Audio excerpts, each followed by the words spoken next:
तो hello everyone, welcome back to my YouTube channel. आज हम लोग फिर से आ चुके हैं आप लोग के साथ जुड़ने के लिए। आज जो हमारा टॉपिक होगा क्लास 8 का चैप्टर 3 और चैप्टर 4। चैप्टर 3 जो है वो आपका माइक्रो ऑर्गेनिज्म है, जिसको हम लोग सूक्ष्म जीव कहते हैं। एंड चैप्टर 4 जो है वो आपका इलेक्ट्रिसिटी है, जो केमिकल इफेक्ट ऑफ इलेक्ट्रिसिटी के बारे में हम उसमें क्वेश्चन पूछेंगे। ठीक है, तो ये दो चैप्टर से आज रिलेटेड क्वेश्चन होंगे। चलिए आइए शुरू करते हैं। सूक्ष्म जीवों को कितने वर्गों में बांटा गया है? सूक्ष्म जीवों को 4। कौन कौन सा? कवक, जीवाणु, प्रोटोजोआ, शैवाल। शैवाल, वेरी गुड। नेक्स्ट क्वेश्चन, आगे बताइए। आप हमको शैवाल का एग्जांपल बताइए। क्लेमाइडोमोनास एस्पायरोगाइरा। वेरी गुड, क्लामाइडोमोनास और एस्पायरोगाइरा। आप हमें प्रोटोजोआ का दो एग्जांपल बताइए। अमीबा और पैरामीशियम। हाँ, अमीबा है और पैरामीशियम है। आप हमें बताइए जीवाणु के दो उदाहरण बताइए। स्पाइरल, छड़नुमा। ठीक है, स्पाइरल और छड़नुमा। आप हमें बताइए कवक के दो उदाहरण। Penicillium, rhizopus. पेनिसिलियम और राइजोपस। ठीक है, आप हमें बताइए दूध से दही में बदलने के लिए कौन सा जीवाणु का उपयोग होता है? लैक्टोबैसिलस। लैक्टोबैसिलस का उपयोग होता है। Very good. आप हमें बताइए कि जलेबी और इडली भटूरा बनाने के लिए कौन सा सूक्ष्म जीव का प्रयोग किया जाता है? ईस्ट। ईस्ट का प्रयोग किया जाता है। Very good. आप हमें बताइए चीनी को अल्कोहल में बदलने की प्रक्रिया को क्या कहते हैं? किण्वन। किण्वन कहा जाता है। गजब। अच्छा, आप बताइए हमें किण्वन की खोज किसने की? लुई पास्चर ने की 1857 ईस्वी में की थी। हाँ, वेरी गुड। लुई पास्चर ने किया था और 1857 में किया था। लुई पास्चर ने और कुछ किया था? हाँ, पास्चराइजेशन की खोज भी किए थे। हाँ, पास्चराइजेशन की खोज किए थे। आप हमें बताइए पास्चराइजेशन जो होता है वो कितना डिग्री सेल्सियस पर होता है? 70 डिग्री से। 70 डिग्री सेल्सियस पर पास्चराइजेशन जो होता है। आप बताइए हमें किण्वन की जो प्रक्रिया होती है उसमें और क्या चीज बनता है? ईस्ट और अल्कोहल। ईस्ट और नहीं, अल्कोहल और अम्ल। अम्ल बनता है, एसिटिक अम्ल कहा जाता है उसको। आप बताइए स्ट्रेप्टोमाइसिन, टेट्रामाइसिन और एरिथ्रोमाइसिन ये किसके उदाहरण? प्रतिभा जोविका। प्रतिजैविक, उसको हम लोग क्या बोलते हैं? प्रतिजैविक कहते हैं। एंटीबायोटिक भी कहा जाता है। Very good. आप बताइए पेनिसिलिन नामक जो एंटीबायोटिक होता है उसकी खोज किसने की? अलेक्जेंडर फ्लेमिंग ने किया था 1928 में किया था। हाँ, अलेक्जेंडर फ्लेमिंग ने किया था 1928 में किया था। आप हमें बताइए पेनिसिलिन किसको खत्म करता है? नहीं मालूम। नहीं मालूम। किसका क्या पेनिसिलिन जो होता है वो किसको खत्म करता है, क्या नष्ट करने का काम करता है? नहीं पता। नहीं पता। नेक्स्ट। राइजो राइजोबोस राइजो राइजोपस बैक्टीरिया। चलिए, वेरी गुड। नेक्स्ट, आप हमें बताइए पेनिसिलिन एंटीबायोटिक का खोज करने के लिए अलेक्जेंडर फ्लेमिंग को नोबेल पुरस्कार कब मिला था? 1945 में। 1945 ईस्वी में मिला था। चलिए, वेरी गुड। आप हमें बताइए मिट्टी की उर्वरकता शक्ति बढ़ाने का काम कौन करता है? नेहा हरित नहीं। नेक्स्ट। नील हरित शैवाल। नील हरित शैवाल जो होता है, स्थिरीकरण में। हाँ, वो नाइट्रोजन के स्थिरीकरण में सहायक होता है। चलिए नेक्स्ट, आप हमें बताइए कि किन बीमारियों के लिए टीका लगाया जाता है? पीलिया, पीलिया और हाइपोटाइटिस, हेपेटाइटिस कहा जाता है। हैजा हाँ, और टीबी। टीबी। चलिए, वेरी गुड, बहुत अच्छा। ठीक है, नेक्स्ट, आप हमें बताइए कि नाइट्रोजन स्थिरीकरण में कौन सा जीवाणु कार्य करता है? Rhizobium bacteria. Rhizobium bacteria. Very good. आप बताइए राइजोबियम बैक्टीरिया जो होता है वो कहाँ पाया जाता है? एक पौधे के जड़ में, जब पौधे का नाम नहीं मालूम। लेग्यूम पौधे के जड़ के ग्रंथि में। हाँ, लेग्यूम पौधों के जड़ों के ग्रंथियों में राइजोबियम बैक्टीरिया जो होता है वो पाया जाता है। अब बताइए हमें नाइट्रोजन को नाइट्रेट में बदलने की प्रक्रिया को क्या कहते हैं? नाइट्रोजन स्थिरीकरण। नाइट्रोजन स्थिरीकरण कहा जाता है। आप हमें बताइए वैसा रोग जो एक व्यक्ति से दूसरे व्यक्ति में फैलता है उस रोग को क्या कहते हैं? संचरणीय रोग।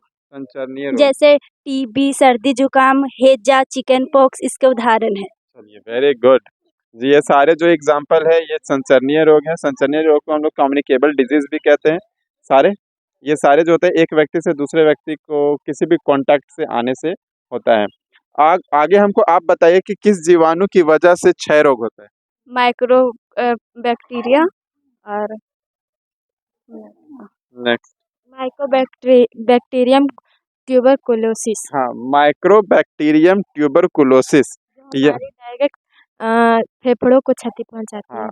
ये जो बीमारी है टीबी जो होती है वो हमारे फेफड़ों को नुकसान पहुंचाने का कार्य करती है। ऐसा हमको बताना, वैसा जीव जंतु जो या कीट जो होते हैं वो बीमारी फैलाने का काम करते हैं, उनको क्या कहते हैं? बैक्टीरिया। नहीं, नेक्स्ट। रोगवाहक। हाँ, उसको रोग वाहक कहा जाता है। ठीक है, जैसे एग्जाम्पल में कौन आ जाते हैं रोग वाहक? घरेलू मच्छी और मक्खी। हाँ, घरेलू मच्छी और मक्खी what are मतलब same thing? मच्छर और मक्खी। हाँ, मच्छर और मक्खी जो होते हैं वो होता है। अब बताइए किस मच्छर के काटने से मलेरिया होता है? मादा एनोफिलिस। हाँ, मादा एनोफिलिस मच्छर के काटने से मलेरिया होता है। ये क्या करता है? ये हमारे शरीर में प्लाज्मोडियम और प्रोटोजोवा छोड़ते हैं, जिसकी वजह से हम लोग को मलेरिया होता है। हाँ, ये हमारे शरीर में जब मच्छर काटता है, मादा एनोफिलिस मच्छर काटता है, तो हमारे शरीर में जो होता है वो एक जो क्या बोलते हैं उसको हम लोग, प्रोटोजोआ, जो है प्रोटोजोआ का नाम है प्लाज्मोडियम, वो हमारे शरीर में छोड़ देता है, जिससे ही हम लोग को मलेरिया बीमारी होती है। चलिए आप हमें बताइए किस मच्छर के काटने से डेंगू होता है? मादा एडिस मच्छर। मादा एडिस मच्छर के काटने से क्या होता है? डेंगू होता है। Very good. आप भी बताइए मच्छर के काटने से कौन कौन से रोग होते हैं? डेंगू, मलेरिया और और चिकन चिकनगुनिया। हाँ ठीक है, डेंगू है, मलेरिया और चिकनगुनिया जो है वो हमारे मच्छर के काटने से फैलने वाली बीमारियां हैं। आगे बताइए मलेरिया के उपचार के लिए हम किन पौधों का उपयोग करते हैं? सिनकोना का पेड़ का छाल। हाँ, सिनकोना के क्या? कुनैन भी कहते हैं उस हाँ, पेड़ को। कुनैन भी कहा जाता है, सिनकोना कहा जाता है उसी पेड़ को, और उसी के छाल का प्रयोग करते हैं हम लोग। ठीक है, आप हमें बताइए गिलोय के पत्ते का रस का उपयोग किस बीमारी के उपचार के लिए किया जाता है? मलेरिया। मलेरिया और मलेरिया, डेंगू।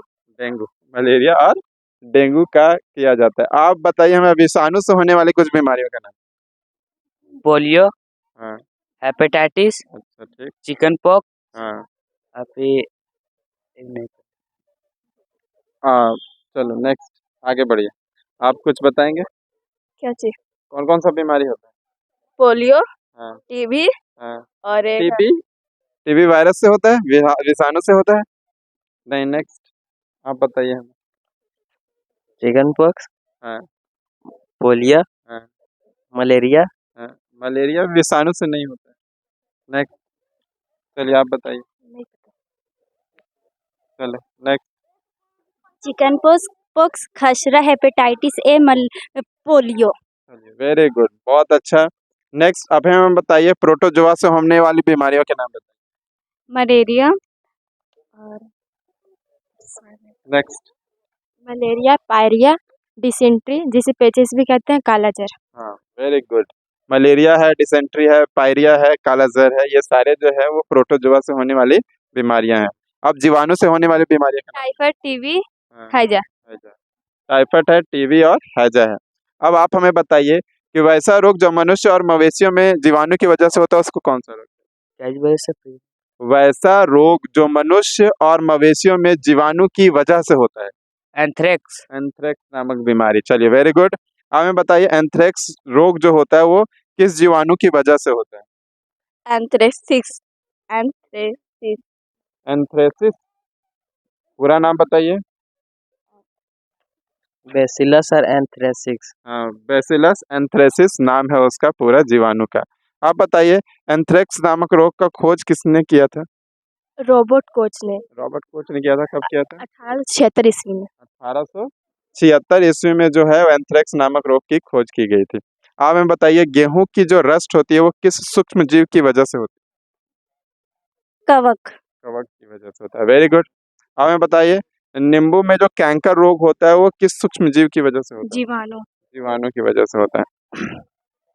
आप हमें खाद्य पदार्थों को बचाने के तरीके बताएं।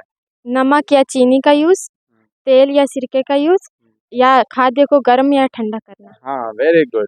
जो इन सारे तरीकों से हम अपने भोजन को क्या कर सकते हैं, बचा के रख सकते हैं। ठीक है, आप हमें बताइए कि किण्वन प्रक्रिया में किस सूक्ष्म जीव का प्रयोग किया जाता है? कवक या ईस्ट। Very good. तो हम लोग जो है यहाँ पे अपना पहला चैप्टर जो थर्ड चैप्टर था जिसका नाम था हमारा सूक्ष्म जीव, उसके बारे में पूछ चुके हैं। अब हम लोग अगले चैप्टर की ओर बढ़ेंगे। ठीक है, तो आइए अगले चैप्टर से क्वेश्चन शुरू करते हैं। अब हमें बताइए अगले चैप्टर का ये हमारे विद्युत का रासायनिक प्रभाव से प्रश्न है, आप हमें उसके बारे में बताइए। चलिए, वैसा पदार्थ जिससे विद्युत धारा प्रवाहित होती है उसे क्या कहते हैं? सुचालक। Very good, next. तांबा और चांदी में होता है। हाँ, इसका उदाहरण है। चलिए, बहुत अच्छा। वैसा पदार्थ जिससे विद्युत धारा प्रवाहित नहीं होती उसे क्या कहते हैं? कुछ अलग, इसका एग्जाम्पल है लोहा नहीं, प्लास्टिक और रबर। प्लास्टिक है, रबर है। चलिए, वेरी गुड। और कुछ उदाहरण? लकड़ी लकड़ी। और कुछ? और अशुद्ध जल। आसुत जल। ठीक है, आसुत जल किसको कहा जाता है? आप लोगों को पता है तो कमेंट करके जरूर बताएं। ठीक है, चलिए नेक्स्ट। किसी वस्तु से विद्युत धारा प्रवाहित हो रही है या नहीं, इसको चेक करने के लिए हम किस संयंत्र का प्रयोग करते हैं? टेस्टर। टेस्टर का प्रयोग करते हैं। चित कहते हैं। हाँ, संपरीक्षित्र कहा जाता है उसे। चलिए नेक्स्ट। आप हमें बताइए, वैसा पदार्थ जिससे विद्युत का चालन बहुत कम होता है उसे क्या कहते हैं? हीन चालक, जैसे टमाटर का रस। Very good. चलिए, एलईडी के दो तारों को क्या कहते हैं? लीड्स। लीड्स कहा जाता है। नेक्स्ट। एलईडी का सबसे बड़ा तार किस ध्रुव को सूचित करता है? धनात्मक। चलिए, वेरी गुड। जब किसी अम्ल में विद्युत धारा प्रवाहित की जाती है तो क्या होता है? नहीं पता। नेक्स्ट। रासायनिक परिवर्तन। रासायनिक परिवर्तन होता है। Very good. आप हमें बताइए, किसी विलयन से विद्युत धारा प्रवाहित करने पर विलयन में रासायनिक निक्षेप होता है, इस प्रक्रिया को क्या कहते हैं? विद्युत अपघटन। हाँ, विद्युत अपघटन कहा जाता है। Very good. विद्युत अपघटन में उपयोग होने वाले विलयन को क्या कहते हैं? विद्युत अपघट्य। हाँ, विद्युत अपघट्य कहा जाता है। आप हमें बताइए, विद्युत अपघटन का उपयोग क्यों किया जाता है? क्यों किया जाता है? बताते हैं। क्यों किया जाता है? चलो नेक्स्ट। धातुओं के सिद्धिकरण में धातुओं के उसके आयस्कों से निष्कर्षण में इलेक्ट्रोप्लेटिंग। हाँ, वेरी गुड। जो विद्युत अपघटन का उपयोग किया जाता है वो धातुओं के निष्कर्षण में, यानी धातुओं को जो होता है उसके अयस्कों से प्राप्त करने के लिए, उसको शुद्ध करने के लिए किया जाता है। और इलेक्ट्रोप्लेटिंग में किया जाता है। इलेक्ट्रोप्लेटिंग जो होता है वो एक तरह का प्रोसेस होता है जिसमें किसी भी पदार्थ के ऊपर जो होता है वो किसी चीज़ की परत चढ़ाई जाती है ताकि उसको लंबे समय तक चलाया जा सके। चलिए, हम लोग आगे बढ़ते हैं अगला प्रश्न की तरफ। विद्युत धारा की सहायता से हम किसी वस्तु की सतह पर इच्छित धातु को निक्षेपित करने की प्रक्रिया को क्या कहते हैं? Beauty plating. बढ़िया से बोलिए आंसर। ब्यूटी। चलो नेक्स्ट। विद्युत लेपन। हाँ, विद्युत लेपन कहा जाता है उसे। चलिए, उसको क्या बोलते हैं हम लोग? विद्युत लेपन। इंग्लिश में इसको इलेक्ट्रोप्लेटिंग कहते हैं हम लोग। आप हमें बताइए कि घरों में उपयोग किए जाने वाले पीतल के नल पर किस धातु के परत चढ़ाई जाती है? जिंक। जिंक की परत चढ़ाई जाती है, जिसको जस्ता भी कहते हैं हम लोग। चलिए, इसको चढ़ाया जाता है ताकि वो जंग लगने से बच सके, क्योंकि नल में हमेशा पानी आते रहता है तो लोहे का वगैरह और किसी चीज़ का बनेगा तो वो जंग से खराब हो सकता है। इसी कारण से उस पर जो होता है वो विद्युत लेपन किया जाता है। चलिए नेक्स्ट। आप हमें बताइए, साइकिल के हैंडल या पहिए के रिम में किस धातु की परत चढ़ाई जाती है? क्रोमियम। क्रोमियम की परत चढ़ाई जाती है। Very good. आप हमें बताइए, एलईडी का पूर्ण रूप क्या होता है? Light emitting diode. Light emitting diode. चलिए, बहुत अच्छा। तो आज का प्रश्न यहीं पे हमारा समाप्त होता है, लेकिन जाने से पहले मैं आपको एक और सवाल पूछना चाहता हूँ। आप हमें बताइए कि हम इलेक्ट्रिसिटी में जो चार्ज होता है, तो चार्ज की खोज किसने की थी? इसका जवाब जरूर कमेंट बॉक्स में दीजिएगा। और चैनल, अगर आपको ये वीडियो पसंद आया तो लाइक, शेयर और सब्सक्राइब जरूर करें। Thank you.